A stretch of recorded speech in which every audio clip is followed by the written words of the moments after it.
This morning everything is about you, Lord. Oh, it's about you.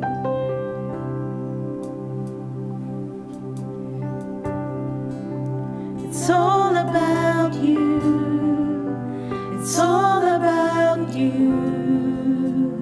Sing, it's all about you. It's all about you, Jesus. It's all about you. It's all about you.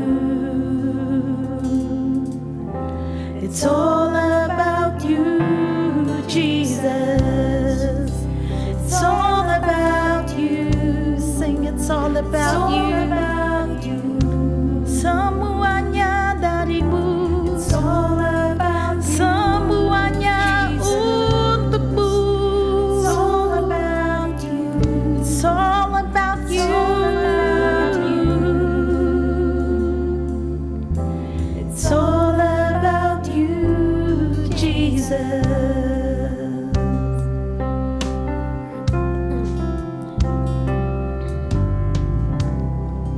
When the music fades, all is stripped away, and I simply come,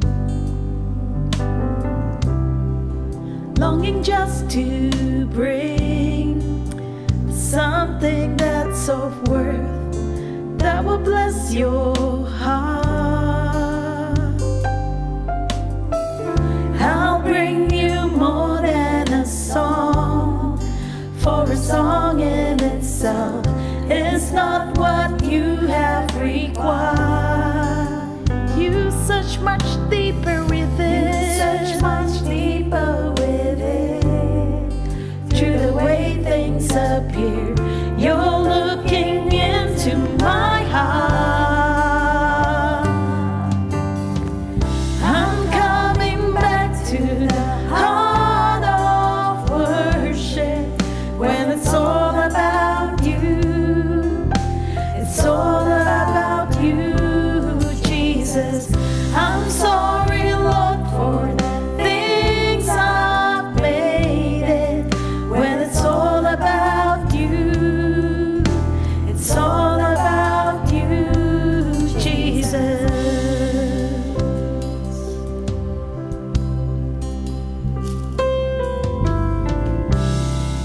King of endless world, no one could express how much you deserve. Though I'm weak and poor, all I have is yours, every single breath. I'll bring you more than a song, for a song in itself is not what you have required. You search much deeper within. You search much deeper within. Through the way things appear, you're looking into my heart. Come on, let's sing it, church. I'm coming back to the heart of worship, when it's all about you. It's all about you. It's all about you. Oh, it's about you. I'm sorry, Lord, for the things I've hated. When it's all about you.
about you.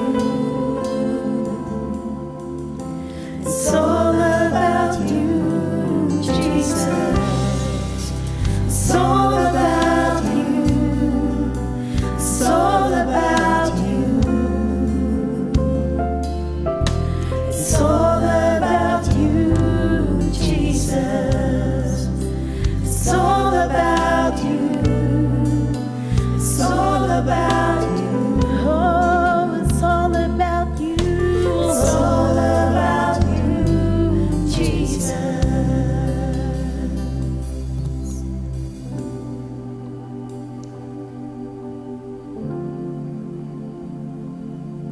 Jesus, you're looking into my heart, into my heart. This morning, you're looking into my heart. I don't know what have occurred, apa yang telah terjadi, tapi pagi ini Tuhan sedang melihat tiap hati kami. Mari kita menyembah Dia lebih lagi, saudara.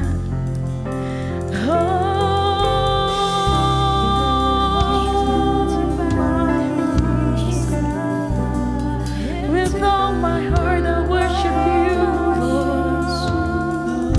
Mari angkat tangan, mari bawa seluruh hidup kami di altar Tuhan. Mari kita menyembah Dia, saudara. Mari kita sembah Dia.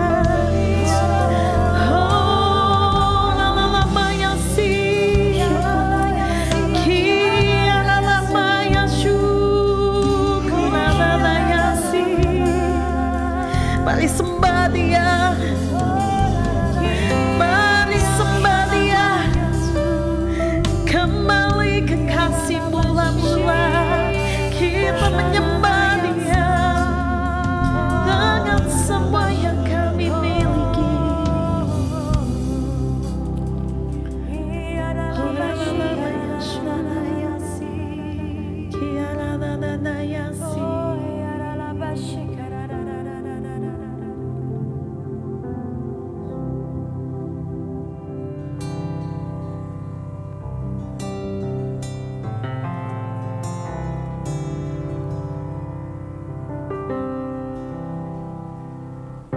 To worship you I live, to worship you I live to worship you.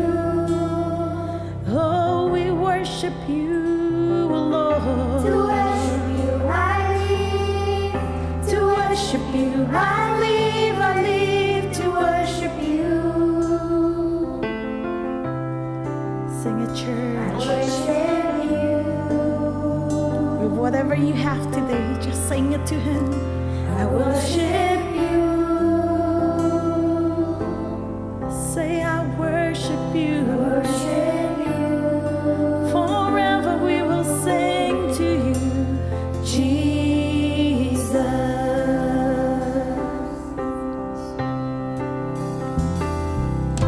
To worship you I live, to worship you I live to worship you. Come on, sing it, church. To worship you, Lord. Oh, to worship you I live to worship you. Sing it with all your heart. I worship you. Oh, we worship you, Lord.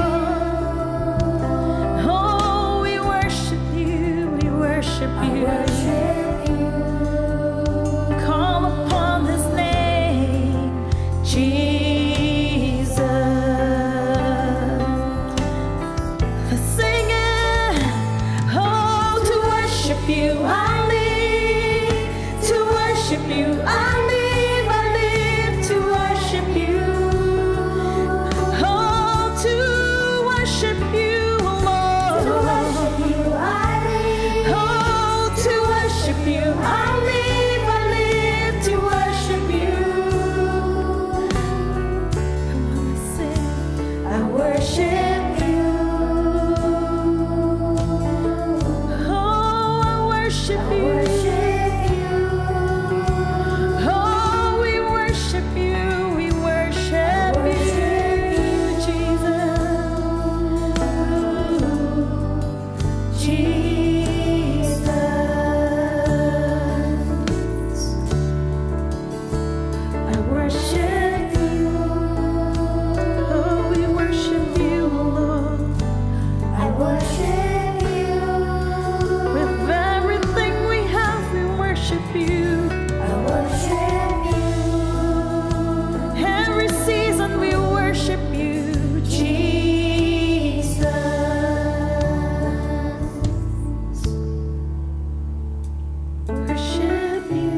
Say, Jesus, I'll worship you. Katakan, Yesus, ku tetap menyembahmu. Tiap musim kami tetap menyembahmu. Engkaulah segalanya, Tuhan. Kami menyembah Kau. You are my everything, oh Lord. Worship you for who you are. I worship you alone. Happy Sunday semua. Tema yang akan dibahas hari ini adalah 3 berkat kekudusan bagi generasi Yeremia. Ini adalah hari-hari yang sangat menentukan bagi umat Tuhan di akhir zaman, di mana semua orang sedang ada dalam kondisi yang tidak menentu karena pandemi yang melanda seluruh dunia.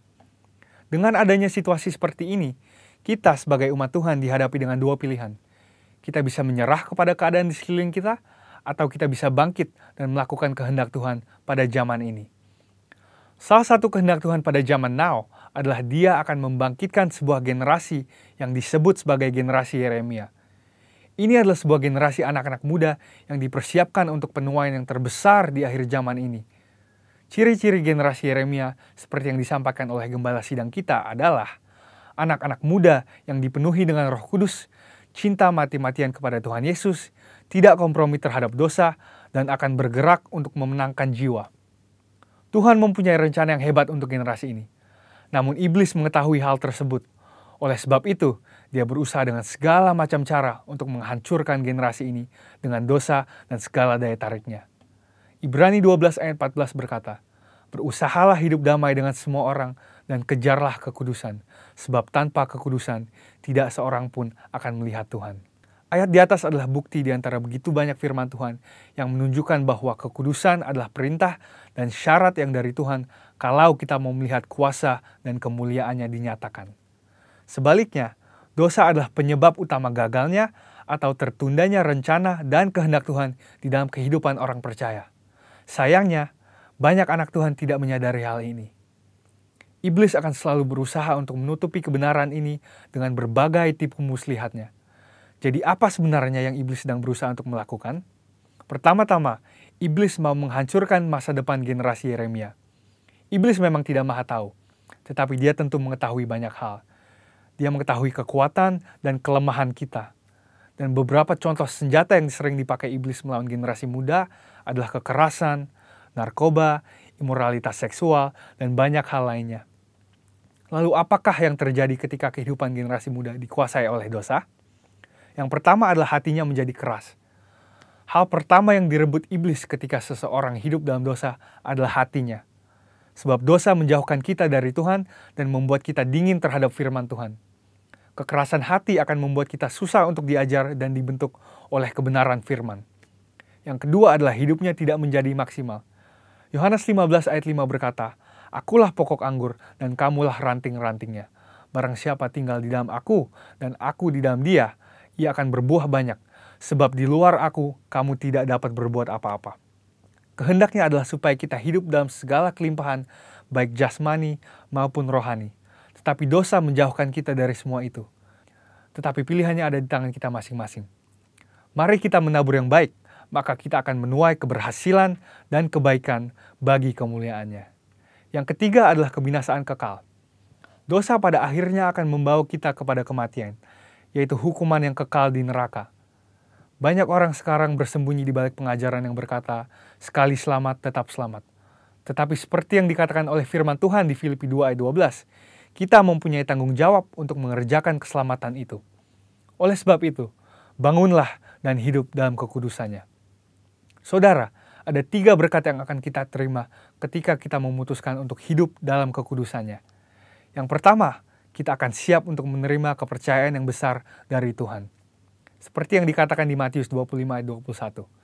Tuhan mau mempercayakan hal yang besar kepada kita, tetapi itu semua harus dimulai dari ketaatan kita akan firman-Nya. Sekali lagi, pilihannya ada di masing-masing tangan kita. Yang kedua adalah kekudusan akan mendatangkan berkat dan anugerah Tuhan yang berlimpah. Menurut Yesaya 48 ayat 18-19, damai sejahtera dan kebahagiaan akan terus berlimpah bagi mereka yang mentaati firman Tuhan. Ketika kita memilih untuk hidup dalam kekudusannya, maka berkat dan penyertaannya senantiasa melimpah dalam hidup kita, bahkan jauh sampai keturunan selanjutnya. Yang ketiga adalah kita akan mengalami kuasa dan kemuliaannya. Tuhan Yesus memanggil kita untuk menjadi saksinya. Dia mau memanifestasikan kuasanya melalui hidup kita. Dan itulah sebabnya dia memanggil dan mengutus satu generasi di akhir zaman, yaitu generasi Yeremia. Generasi anak-anak muda untuk menggenapi rencananya bagi dunia ini, yaitu penuaian yang terbesar dan terakhir sebelum kedatangan Tuhan Yesus yang kedua kalinya. Oleh sebab itu, ambillah keputusan untuk hidup di dalam kekudusan Tuhan, supaya rencananya yang indah digenapi di kehidupan kita semua. Selamat hari Minggu dan Tuhan Yesus memberkati. Shalom saudara-saudara. Terima kasih saya diberikan kesempatan pagi hari ini untuk bersaksi, di mana saya belajar banyak melalui pandemi ini. Yang saya mau sharingkan pagi hari ini, di mana saya belajar bagaimana saya mengucap syukur dalam segala keadaan, baik dalam keadaan suka maupun dalam keadaan sulit sekalipun. Saya mau sedikit bersaksi bagaimana saya belajar melalui firman Tuhan, melalui tuntunan Tuhan, melalui masa-masa pandemi ini, di mana Tuhan banyak berbicara melalui saya dalam keadaan-keadaan yang ada dalam kehidupan saya sehari-hari. Di awal daripada corona, tentunya saya masih ingat di situ di mana bahwa pemerintah mengumumkan bahwa virus corona pertama kali ada di Indonesia itu di bulan Maret. Dan ketika itu saya masih teringat jelas bahwa orang-orang masih menganggap virus corona itu bukan hal yang berbahaya, tapi lebih kepada hal yang biasa saja. Tapi dalam waktu 2 minggu itu setelah berubah secara drastis, bahkan pemerintah mengumumkan akan melakukan PSBB. Disitulah baru pemerintah atau masyarakat merasakan efek atau dampak ketakutan daripada virus corona tersebut. Dan tentunya saya merasakan dampaknya di usaha saya, di mana saat itu kondisinya sangat-sangat berat. Ya, karena saya berkecimpung dalam dunia otomotif, dan di Indonesia sendiri penjualan otomotif atau penjualan mobil itu hampir 80% adalah penjualan melalui kredit atau via leasing, dan hampir hanya 20% yang membeli kendaraan dengan metode cash. Dan ketika saat itu pemerintah memberikan informasi bahwa akan melakukan yang namanya PSBB, tentu di situ langsung mendapatkan dampak yang luar biasa, yaitu penurunan penjualan kami secara drastis. Tinggal sisa 20%, yaitu hanya orang-orang yang mau membeli kendaraan dalam bentuk tunai atau berbentuk cash. Di situ terus terang saya merasakan khawatir. Saya merasakan tekanan yang begitu besar karena penurunan penjualan yang secara drastis, tetapi pengeluaran perusahaan boleh dikatakan relatif sama. Oleh sebab itu, saya pribadi jujur ketika saat itu ada merasa ketakutan. Saya berpikir, apa yang harus saya lakukan, Tuhan? Karena saya mempunyai kurang lebih sekitar 300-400 karyawan, dan bagaimana nasib mereka? karena saya mau mereka juga tetap menjalani kehidupannya dengan tidak terlalu merasakan dampak daripada pandemi ini. Dan saya ingat sekali, saya menelpon ayah saya berbicara dengan beliau, saya menanyakan ketika krisis 98 itu seperti apa, dan yang sangat-sangat mengejutkan adalah jawaban ayah saya mengatakan bahwa krisis 98 dengan krisis saat ini sangat-sangat berbeda. Bahkan krisis 98 bisa dilalui dengan baik, bisa dilalui dengan tidak ada masalah. Tapi untuk krisis kali ini, ayah saya pun bilang dia juga belum pernah menghadapi krisis seperti ini. Jadi arti kata, krisis pandemi ini benar-benar luar biasa. Dia tidak mengenal yang namanya apakah dari golongan, tidak mengenal itu apakah suku, tidak mengenal apa itu dari bentuk orangnya, siapapun. Dan baik itu dia orang kaya, orang miskin, orang Indonesia atau bukan orang Indonesia, siapapun bisa terkena dampak daripada pandemi corona ini. Singkat cerita, saya terus terang saat itu waktu bertelepon sama ayah saya cuma berpesan, ingat bahwa karyawan-karyawan kita itu banyakkan atau mayoritas sudah bekerja lama di perusahaan kita, di perusahaan kami. Jadi ayah saya titip pesan bahwa jangan melakukan hal-hal yang bisa membuat mereka kecewa. Tentunya itu menjadi beban tambahan buat saya, karena satu sisi penjualannya menurun, tapi untuk pengeluaran itu saya harus berpikir bagaimana supaya ini bisa bertahan. Karena saya percaya sekali bahwa pandemi ini, masalah krisis ini akan panjang. Dan nyatanya betul, sampai hari ini setelah 6 bulan dari Maret pemerintah mengatakan bahwa corona sudah masuk ke Indonesia, nyatanya sampai dengan hari ini pun tingkat kenaikan virus corona di Indonesia bukannya menurun tapi semakin naik. Dan memang krisis ini berbeda daripada krisis yang sebelum-sebelumnya. Karena krisis ini berasal daripada krisis kesehatan, dan ini bisa berubah menjadi krisis ekonomi, bahkan yang ditakutkan oleh pemerintah adalah berubah menjadi krisis sosial. Yang dari pelajaran tersebut, saya tentunya sangat-sangat kebingungan. Dan saya tahu bahwa saya harus lebih banyak meluangkan waktu bersama dengan Tuhan.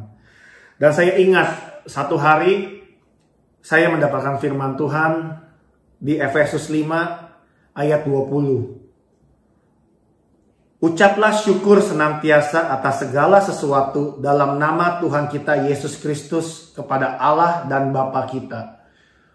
Wow.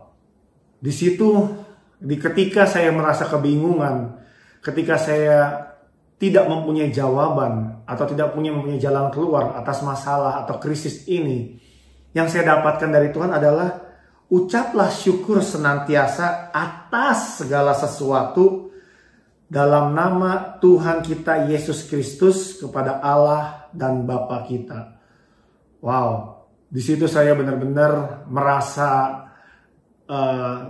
diingatkan kembali bahwa saya harus mengucap syukur. Walaupun di depan mata saya situasinya tidak baik. Walaupun di depan saya tahu itu sesuatu hal yang masih tanda tanya. Bagaimana krisis ini akan berakhir. Tetapi Tuhan mengingatkan saya dalam firman-Nya ini selalu mengucap syukur senantiasa. Dan seketika saya membaca judul perikop daripada Efesus 5, di situ saya lebih terkejut lagi bahwa Tuhan mengingatkan saya. Judul perikop daripada Efesus 5 adalah hidup sebagai anak-anak terang. Wow. Terus terang itu bagaikan peringatan jelas kepada saya bahwa kita adalah anak-anak terang. Dan kita harus hidup membuktikan atau memberikan kesaksian bahwa hidup kita mencerminkan bahwa kita adalah anak-anak terang. Berjalannya waktu, tentunya kondisi keadaan tidak semakin baik. Berjalannya waktu pun bukan makin baik setelah PSBB berjalan kurang lebih sekitar 1,5 bulan. Tentunya operasional daripada perusahaan itu boleh dikatakan berhenti total. Ya, jadi tidak lebih baik. Tapi saya percaya karena saya telah mendapatkan firman Tuhan, yaitu adalah saya harus terus mengucap syukur. Dan itulah hari-hari itu saya selalu banyak mengucap syukur. Bahkan saya pernah kesaksian di KUL, Tuhan pernah menginginkan satu pujian mengenai Tuhan sedang mereka atau merencanakan pelangi kasih-Nya dalam kehidupan kita. Wah, itu sungguh lagu yang menguatkan saya sekali. Bahwa sebetulnya dalam masa pandemi ini, dalam masa-masa kesulitan ini, Tuhan itu sedang membuat pelangi kasih-Nya dalam hidup kita masing-masing. Dan juga saya ingat, saya mendapatkan firman Tuhan di Ibrani 12 ayat 28 yang berkata, jadi karena kita menerima kerajaan yang tidak tergoncangkan, marilah kita mengucap syukur dan beribadah kepada Allah menurut cara yang berkenan kepadanya dengan hormat dan takut. Wah, ini dua firman ini sangat menguatkan saya dalam kondisi seperti itu. Dan saya selalu ingat dalam nyanyian pujian itu, Tuhan sedang menyiapkan pelangi kasih-Nya dalam kehidupan kita masing-masing. Saudara bayangkan, yang Tuhan janjikan adalah, Tuhan tidak pernah menjanjikan semuanya akan berjalan indah. Tapi yang Tuhan janjikan, bila kita berjalan bersama-sama dengan Tuhan, di ujung nanti kita akan melihat ada terangnya Tuhan, ada rencana Tuhan yang indah, ada pelangi kasih-Nya Tuhan. Dan saya sungguh hari demi hari saya hanya bisa mengucap syukur, walaupun agak berat, walaupun kondisinya tidak mendukung untuk saya mengucap syukur, tapi tetap saya mengucap syukur kepada Tuhan. Dan nyatanya Tuhan bekerja melalui ucapan syukur itu. Pelan demi pelan, saya setelah PSBB itu perusahaan kami kembali beraktivitas, walaupun dalam keadaan PSBB transisi, kita sedikit demi sedikit menyesuaikan dengan keadaan new normal, di mana semua aktivitas kita bataskan, kita menggunakan protokol kesehatan yang dianjurkan oleh pemerintah. Dan luar biasa sekali yang saya melihat adalah Tuhan campur tangan. Saya mengucap syukur sampai dengan detik ini saya beserta keluarga dalam keadaan yang sehat. Saya ingat sekali dengan kebaktian daripada Ibu Gembala yang disampaikan bulan lalu. Firman Tuhan melalui Ibu Titi jelas menguatkan saya bahwa apabila kita masih berada dalam dunia ini dalam kondisi yang sehat, berarti ada tujuan Tuhan, masih ada rencana Tuhan yang belum digenapi dalam kehidupan kita. Sungguh firman Tuhan dari Tante Titi itu menguatkan saya sekali, bahwa kita atau saya atau kami semua beserta keluarga, beserta istri dan anak-anak masih dalam keadaan sehat. Saya mengucap syukur bahwa Tuhan masih mempunyai rencana bagi keluarga dan juga kehidupan saya. Dan saya mengucap syukur juga sampai dengan detik ini pun seluruh karyawan-karyawan saya masih dalam keadaan yang sehat. Tidak ada satupun, puji Tuhan, yang terpapar daripada virus corona. Dan selalu saya mengucap syukur karena saya percaya semuanya ini adalah dalam lindungan Tuhan. Dan luar biasa lagi yang saya mau saksikan kepada saudara-saudara pagi hari ini, di mana Tuhan bekerja ketika di awal daripada corona yang seperti saya sampaikan tadi di awal, bahwa penjualan kami turun drastis, hanya tinggal sisa 20%. Pelan tapi pasti Tuhan ikut campur tangan memulihkan semua itu. Ketika di bulan Juni penjualan kami tiba-tiba melonjak, bahkan yang sangat-sangat tidak kami pahami atau saya tidak pahami, kita menyentuh penjualan rekor di bulan Juni dan juga Juli. Bayangkan saudara-saudara, ketika terjadi pandemi, ketika terjadi masalah luar biasa, ketika kita mengucap syukur kepada Tuhan, di situ Tuhan bekerja dan membuktikan sekali lagi bahwa Dia bukan Tuhan yang bermain-main. Dia memberikan bukti yang nyata bahwa Tuhan ikut campur tangan bekerja dan memberikan bukti bahwa dalam pekerjaan saya, penjualan sejarah itu, rekor itu terjadi dalam pandemi corona. Wow, saya sungguh-sungguh mengucap syukur. Saya benar-benar belajar bahwa ucapan syukur itu penuh sekali kuasanya. Ucapan syukur itu powerful sekali. Di situ kita dapatkan di Ibrani itu mengatakan bahwa kita ini dalam kerajaan yang tidak tergoncangkan. Saudara, dalam Tuhan kita percaya ada satu perlindungan.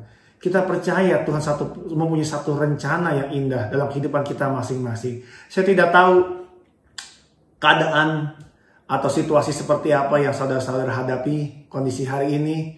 Namun yang saya mau encourage saudara-saudara, tetap bersyukur. Tetap mengucap syukur kepada Tuhan. Karena ketika kita mengucap syukur, Tuhan sendiri akan campur tangan dalam kehidupan kita. Saya percaya memang tidak mudah untuk mengucap syukur. Apalagi di depan mata kita situasinya tidak menguntungkan atau tidak mengenakan kita.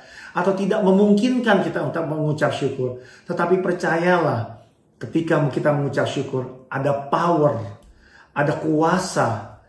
Sungguh, itu bagaikan dibukakan. Bayangkan ketika di awal corona penjualan itu turun drastis. Tapi hanya dalam 3 bulan, 4 bulan, Tuhan membuktikan kembali bahwa penjualan meningkat secara luar biasa. Dan saya percaya itu bukan satu kebetulan dan juga bukan hanya usaha daripada manusia. Tetapi adalah campur tangan Tuhan. Tuhan membuktikan bila kita mengandalkan Tuhan dan juga kita mengucap syukur dalam segala hal, Tuhan akan bekerja secara luar biasa.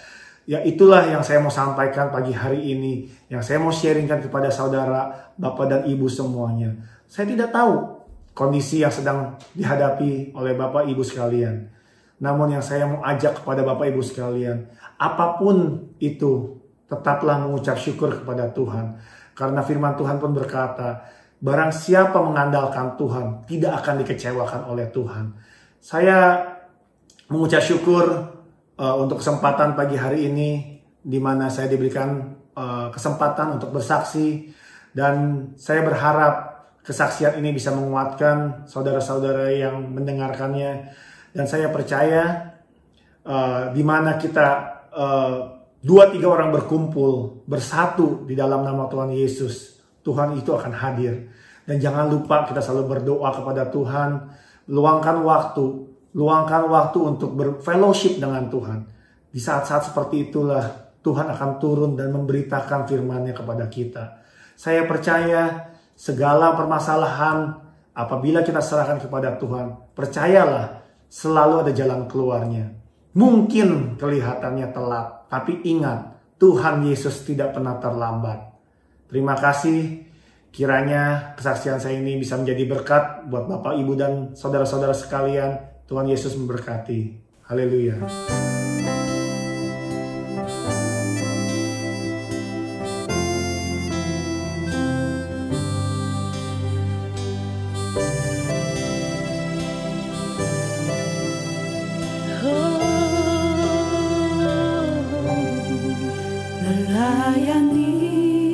Melayani lebih sungguh,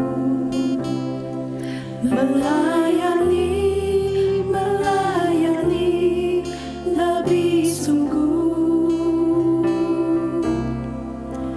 Tuhan lebih dulu melayani kepadaku, melayani lebih sungguh. Oh Yesus, mengasihi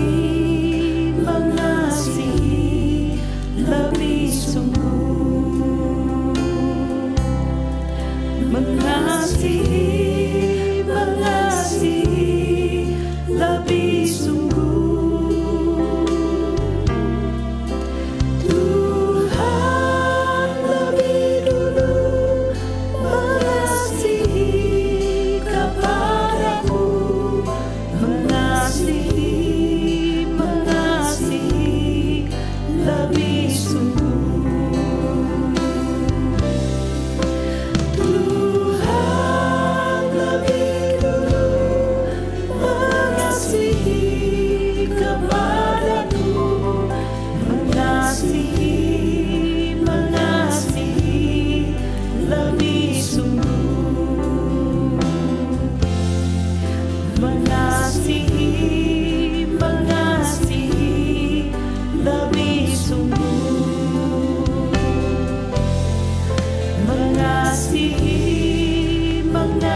Haleluya.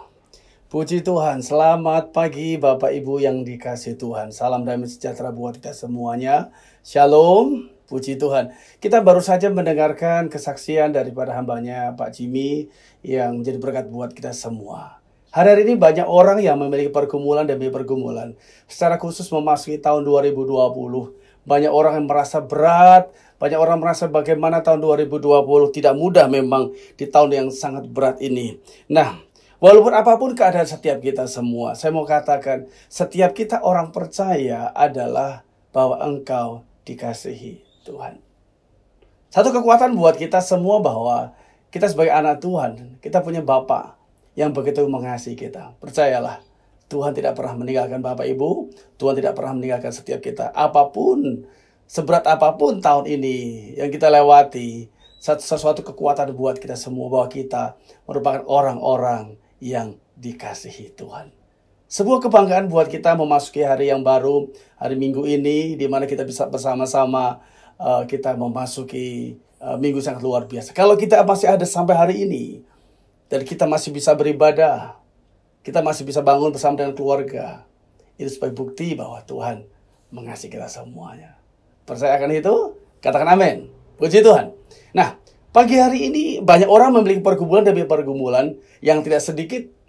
Bukan hanya satu orang pribadi, keluarga, kota, bahkan satu negara, bahkan bangsa-bangsa. Memiliki pergumulan demi pergumulan yang begitu berat yang dialaminya. Kita tidak tahu apa yang terjadi di hari esok. Bahkan kita tidak tahu bagaimana cara menjalani hidup kita ke depan. Namun sesuatu hal yang menguatkan buat kita. Tuhan Yesus berkata kepada murid-muridnya. Dan pagi ini, Tuhan Yesus berkata buat kita semua. Firman Tuhan di dalam Injil Matius, pasal yang ke-11, ayat 28. Tuhan Yesus berkata, "Marilah kepadaku semua yang letih lesu dan berbeban berat. Aku akan memberi kelegaan kepadamu." Wow, Bapa kita berkata demikian. Marilah kepadaku semua yang letih lesu dan berbeban berat. Siapapun Bapak Ibu yang mendengarkan firman Tuhan hari ini, kalau Bapak Ibu mengalami keletihan, kelesuan, firman Tuhan membuka pintu, membuka tangannya buat kita semua. Marilah datang kepadaku. Mari bersama-sama kita responi untuk kita datang kepada Tuhan. Apa maksud yang terjadi di tahun-tahun ini, di bulan-bulan ini, masa-masa pandemi yang begitu luar biasa? Tuhan menginginkan semua orang untuk duduk di bawah kaki Tuhan. Bahkan Gembala Sidang kita menganjurkan kepada setiap kita untuk selalu membaca firman Tuhan.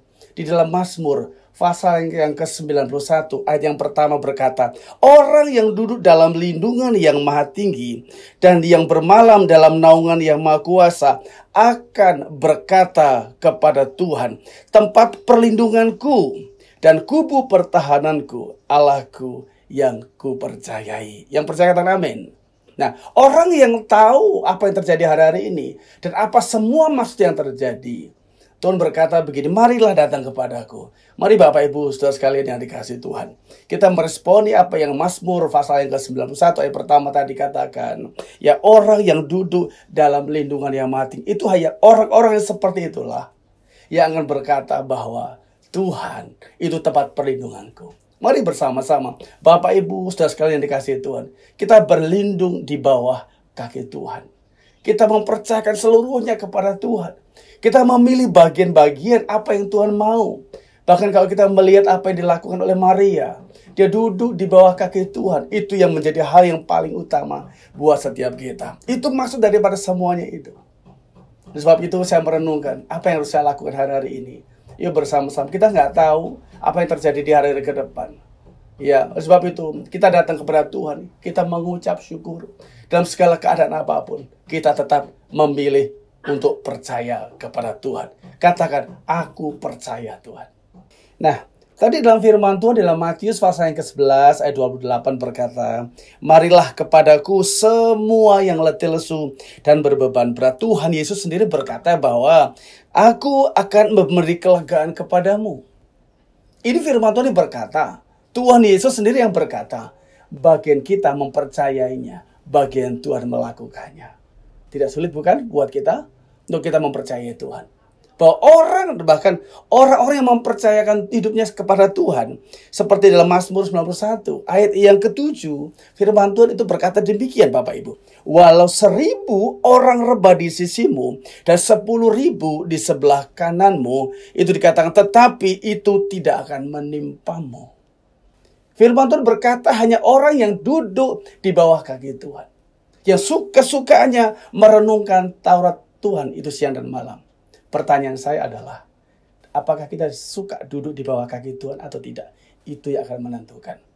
Bahkan Tuhan berkata di dalam Mazmur 91 ayat yang ke-11 berkata demikian, sebab malaikat-malaikatnya akan diperintahkannya kepadamu untuk menjaga engkau di segala jalanmu.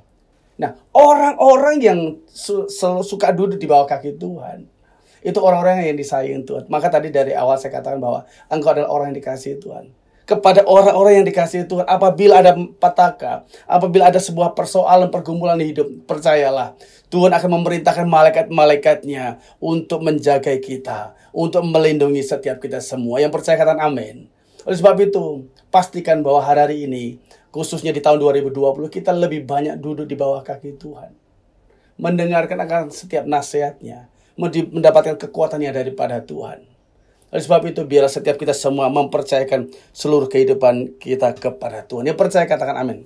Bahkan di dalam Injil Matius pasal yang ke-8 ayat 6-10, kisah seorang perwira datang kepada Tuhan. Ayat yang ke-6 saya bacakan langsung saja, ada di situ.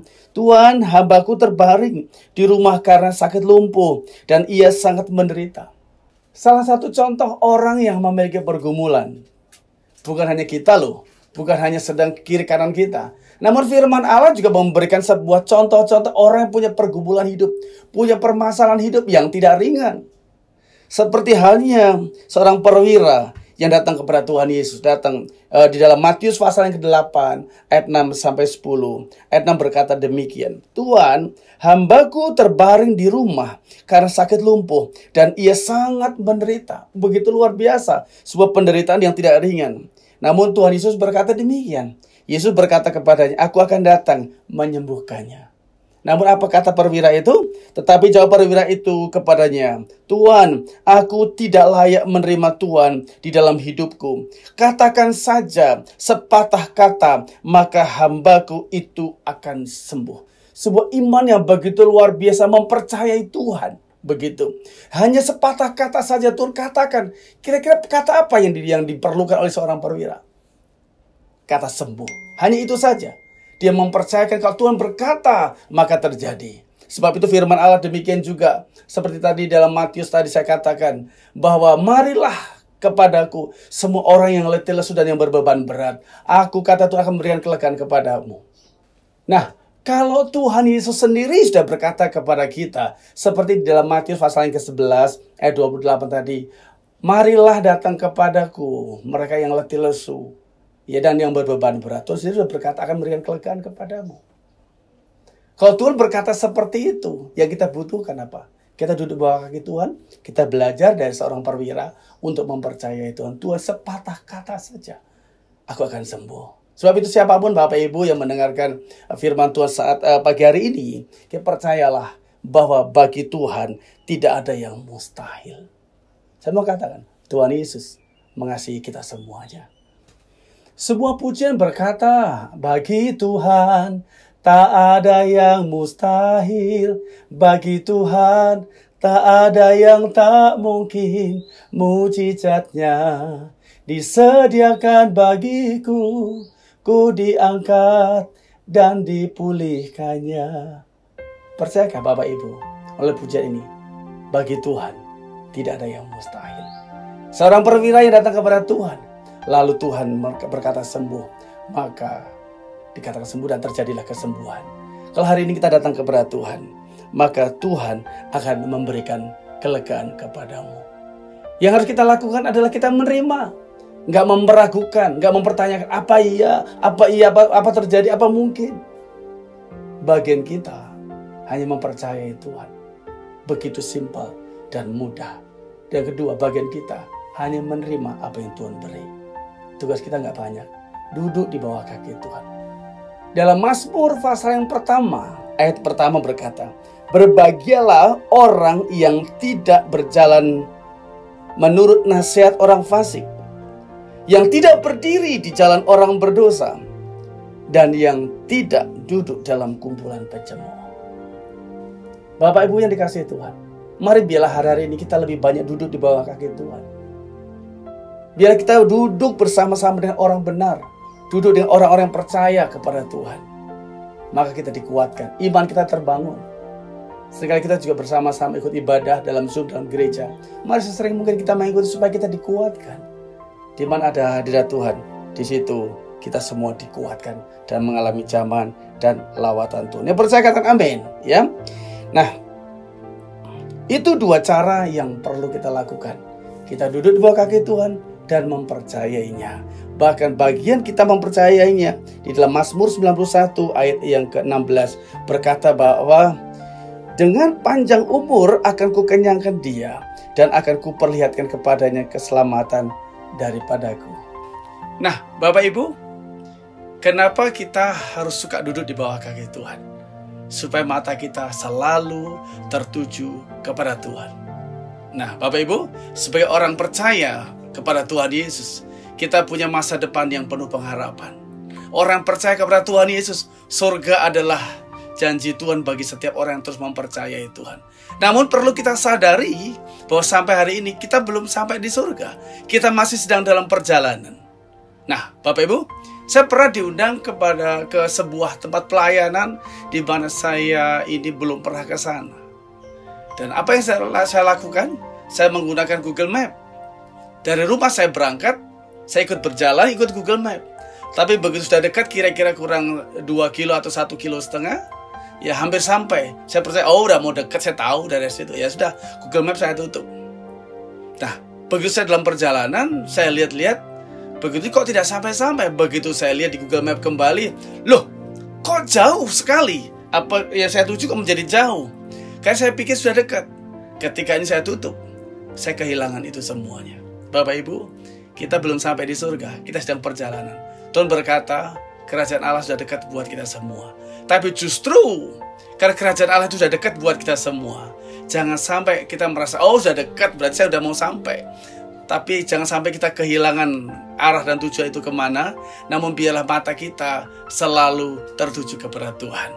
Mata kita atau telinga kita selalu tertuju kepada nasihat firman Tuhan. Jangan sampai kita kehilangan arah dan tujuan kita. Jangan sampai kita kehilangan seperti halnya tadi yang saya lakukan, kehilangan Google Map. Terlalu cepat untuk kita tutup. Jangan berpikir kita sebagai orang Kristen, kita akan diselamatkan sampai di sana. Namun biar sampai hari ini kita terus. Kenapa kita harus duduk di bawah kaki Tuhan? Maksud Tuhan ini semua agar kita tidak kehilangan keselamatan daripada Tuhan, agar kita tidak kehilangan tujuan yang Tuhan mau berikan buat setiap kita semua. Yang percaya kata amin. Biarlah hari-hari ini kita terus, meskipun ada masalah demi masalah, persoalan demi persoalan, jangan sampai itu terlengah bagi kita semua. Jangan sampai kita ini justru melihat kepada masalah, jangan sampai kita melihat kepada pergumulan, namun kita datang kepada Tuhan, melihat kepada Tuhan. Mata kita terus tertuju sampai kepada tempat tujuan. Sebuah kesaksian, ada seorang ibu yang mereka punya sakit lumpuh. Namun ibu ini datang kepada sebuah ibadah. Dalam sebuah ibadah maksud saya. Dan seorang hamba Tuhan berkata, seperti halnya pagi ini saya katakan, bagi Tuhan tidak ada yang mustahil. Maka seorang ibu ini imannya terbangun dan hatinya percaya kepada Tuhan. Tuhan, pokoknya aku mau menyanyi bagi Tuhan dengan mempercayai Tuhan. Sampai nanti Tuhan menyembuhkan aku baru pulang. Dia terus nyanyi terus, bagi Tuhan tak ada yang mustahil, dengan mata yang tertuju kepada Tuhan. Bagi Tuhan tak ada yang tak mungkin. Terus dinyanyikan begitu terus, bagi Tuhan, bagi Tuhan, bagi Tuhan. Lama-lama dia mengangkat tangannya. Dia terus dalam hadirat Tuhan, bagi Tuhan tak ada yang mustahil. Bagi Tuhan tak ada yang tak mungkin. Lama-kelamaan secara tidak sadar, ketika dia mempercayai Tuhan, dia melakukan bagiannya untuk percaya kepada Tuhan. Dan dia tidak sadar, kedua tangannya terangkat dan terjadi mujizat kesembuhan. Bapak Ibu, kalau hari-hari ini kita memiliki pergumulan, persoalan begitu beban berat, datang kepada Tuhan, memuji Tuhan, mengucap syukur, kepada Tuhan. Berterima kasih kepada Tuhan. Tuhan, aku percaya, mempercayai seluruh hidup saya kepada Tuhan. Tuhan, ini aku, Tuhan. Berseru kepada Tuhan. Tangan Tuhan tidak kurang panjang untuk menolong saudara. Telinga Tuhan tidak kurang tajam untuk mendengar setiap seruan doa kita semua. Mungkin Bapak Ibu hari ini ada di kamar, sedang mengurung diri. Bagaimana cara menyelesaikan hidup saya ke depan? Bagaimana keluargaku, bagaimana pekerjaanku? Semua orang hari ini tidak bisa menolong. Jawabannya pagi hari ini, mari bersama kita datang kepada Tuhan. Dan kita duduk di bawah kaki Tuhan. Berseru kepada Tuhan. Berdoa kepada Tuhan. Tuhan mendengar Bapak Ibu. Tuhan siap menolong saudara. Saya mau katakan sekali lagi, tahun ini, apapun yang kita alami, apapun yang kita lalui, saya mau katakan bahwa engkau adalah orang yang dikasihi Tuhan. Sekali lagi, engkau, Bapak Ibu, adalah orang yang dikasihi Tuhan. Siapapun Bapak Ibu yang mendengarkan firman Tuhan pagi hari ini, mari bersama-sama dengan saya, taruh tangan kanan saudara di dada saudara, dan kita berdoa. Kita berseru kepada Bapa yang mendengarkan doa kita pagi hari ini. Yang percaya lakukan ini, yang percaya terus mata kita tertuju kepada Tuhan, dan kita berdoa kepada Tuhan. Mari arahkan mata kita kepada Tuhan. Haleluya, haleluya, haleluya. Saya akan berdoa buat kita semuanya. Saya berdoa kiranya Tuhan melawat, Tuhan menjamah, yang sakit disembuhkan, yang terbeban berat mengalami kelegaan yang daripada Tuhan, yang terikat di dalam nama Yesus mengalami kelepasan yang daripada Tuhan, yang membutuhkan pertolongan Tuhan. Percayalah, ya percayalah, God will make a way. Dia akan membuka jalan bagi setiap orang percaya. Sekali lagi saya ulang-ulang, bagian kita, tugas kita mempercayai Tuhan. Haleluya. Mari bersama-sama kita berdoa. Oh Tuhan, terima kasih. Terima kasih Tuhan. Bapa kami di dalam surga, saat pagi hari ini kami berdoa kepadamu. Engkau Tuhan yang mendengar doa dan seruan kami. Tuhan, seperti halnya Tuhan, seperti firman-Mu berkata, ya, setiap orang yang datang kepada Tuhan akan memberikan kelegaan kepada setiap kami. Sebab itu hamba berdoa, Bapak Ibu yang mendengarkan firman Tuhan, mari Tuhan lawat mereka, berikan kelegaan, Tuhan berikan kesembuhan, Tuhan berikan jawaban doa seruan setiap kami semua. Engkau Tuhan yang mendengar doa seruan kami semua. Bahkan firman berkata pagi hari ini, bahwa setiap kami orang yang mempercayai Tuhan adalah orang-orang yang Engkau kasihi. Bapak, kami percaya Tuhan tidak akan pernah meninggalkan setiap kami anak-anak-Mu ya Tuhan. Engkau lawat mereka satu persatu, Engkau jamah, Engkau kuatkan hati mereka Tuhan. Kami percaya roh yang ada dalam diri kami lebih besar daripada roh yang ada dalam dunia ini. Roh yang ada dalam diri kami lebih besar daripada semua persoalan pergumulan. Karena roh yang ada dalam diri kami adalah roh Tuhan sendiri yang menguatkan setiap kami semua. Terima kasih Bapa. Kami mengucap syukur, kami berterima kasih. Tuhan begitu baik dan sungguh baik dan sangat baik buat setiap kita semua. Yang percaya dengan saya, mari bersama-sama kita katakan amin. Haleluya. Bapak Ibu yang dikasihi Tuhan, kita percaya hari ini kita semua sudah dikuatkan oleh firman Tuhan. Dan kita akan menerima doa berkat saat pagi hari ini. Buka hati dan percaya kepada Tuhan. Arahkan mata kita, angkat kedua tangan kita kepada Tuhan. Dan terimalah berkat daripada Allah Bapa di surga. Dalam nama Bapa, Putra dan Roh Kudus Bapa, kiranya Engkau mencurahkan berkat-Mu yang terbaik. Kiranya berkat kasih karunia daripada Allah Bapa di surga. Dalam kasih karunia Tuhan Yesus Kristus. Dan dalam pertolongan persekutuan yang manis bersama dengan Roh Kudus. Menuntun menyertai setiap kita semua. Mulai saat hari ini sampai Maranatha. Tuhan menjemput setiap kami di awan-awan permai. Bahkan sampai selama-lamanya. Dalam nama Yesus kami percaya dan kami berdoa. Mari bersama-sama kita katakan amin. Haleluya. Tuhan Yesus memberkati. Shalom.